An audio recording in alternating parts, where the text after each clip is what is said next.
Why are the biggest things in a certain period of time always made into horribly produced movies? Don't believe me? Watch. Pokemon was big, they made some shitty ass movies.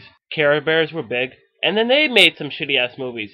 And the less I say about vampires, the better. Then in the 90s, some girl group called the Spice Girls came along, and the advertising shit was everywhere. They were a big hit. And because the Spice Girls were so big back then, that some dickhole at Columbia decided to make a movie about them. It was shit. Make a movie about a girl group with different personalities from each members. Sporty, scary, posh, baby, and ginger. While we're at it, why don't we just add slutty and stupid? The plot: a group of musicians with different personalities go on tour and are on the way to a concert that can either make or break them. Let me get this straight with better detail. A group of musicians with different personalities go on tour and are on the way to a concert that can either make or break them. In the meanwhile, they go through comedic mishaps, personality crisis, a near breakup, and a reunion that happens just in time for the concert that can make or break them, and it just so happens to be a big hit. There was another movie like A Hard Day's Night!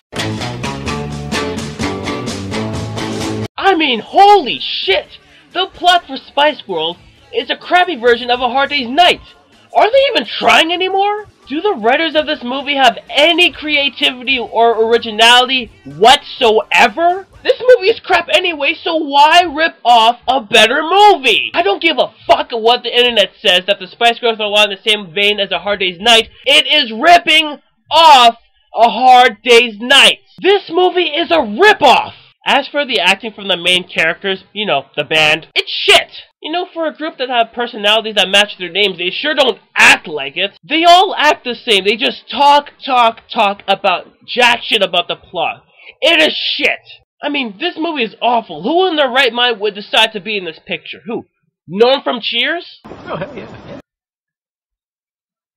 Mark McKinney from Kids in the Hall? Okay, baby, here's where we get high concept. Elton John? Thank you. Come on, girls, gotta go. Sorry, Elton. Elvis Costello? So what can I get you? Meatloaf? And I'll do anything for him. Alan Cumming? Competition rules. Bob Hoskins? Girl power. Equalization between the sexes. Why are these talented people in this shitty movie? Did they need a horrible movie in their resume? What did they all do to deserve this? Well, we all know what Bob Hoskins did, but he made up for it anyways. Okay, we all know what Alan Cumming is going to do, but he doesn't deserve this movie on his resume anyways. I mean, could it get any worse? You have been found guilty of releasing a single that is by no means as kicking as your previous records. Is that? I think it was Donald Mainstock, the great amateur squash player, who pointed out how lovely I was. No, mother...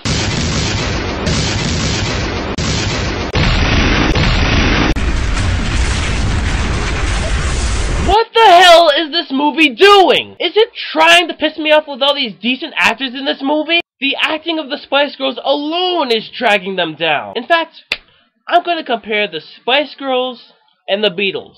I didn't think I have to do this, but I have no choice. The Beatles were huge when they came out. They had a catalog of records that stood out over time. They actually had personalities. They could actually sing. Their music is still heard by more and more people every day. Even though they broke up, at least their solo careers made a difference. Hell, they even have their own rock band game. So what about the Spice Girls? Spice Girls were big when they came out, but only because they were fads. I mean, think about it. They only lasted less than 5 years with quote-unquote hit records. They were sellouts. Oh, by the way, that reunion tour? Fucking shit. Just doing it for the money. The music video for their reunion? They don't even look at each other. They have different personalities, but they suck at displaying them. People are kind of embarrassed to even like them. Unlike the Beatles solo albums, did the Spice Girls have much musical aspects after they broke up? The only aspect they had was that Victoria married that David Beckham guy. In fact, without using Google at all, do you know the 4 Spice Girls' real names? Okay, back to the movie. Sorry, I meant the shit remains of this movie. I'm serious. There are things in the movie that should not be part of the movie. So if they cut it out, the movie would have been 40 minutes long. There are flashbacks that don't add up to anything. like that other show. And most of the time it's just the girls sitting there and talking. I understand if they're supposed to talk a lot since they're like girls, but about shit I don't care about every 5 minutes? No! There is even a scene with an alien spaceship. Are you trying to reach out to that sci-fi demographic? Because it doesn't work.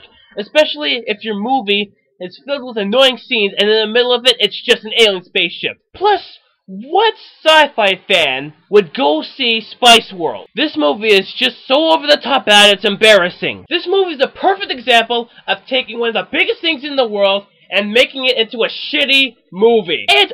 Oh yeah, it's A Hard Day's Night. My conclusion? See A Hard Day's Night. It's a movie where the main characters are musicians first, but at least they're likable enough to become actors. Unlike the Spice Girls.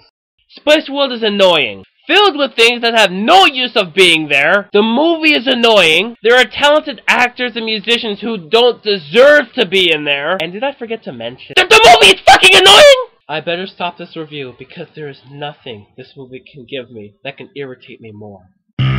Alors, ladies and gentlemen, or Miss Emma.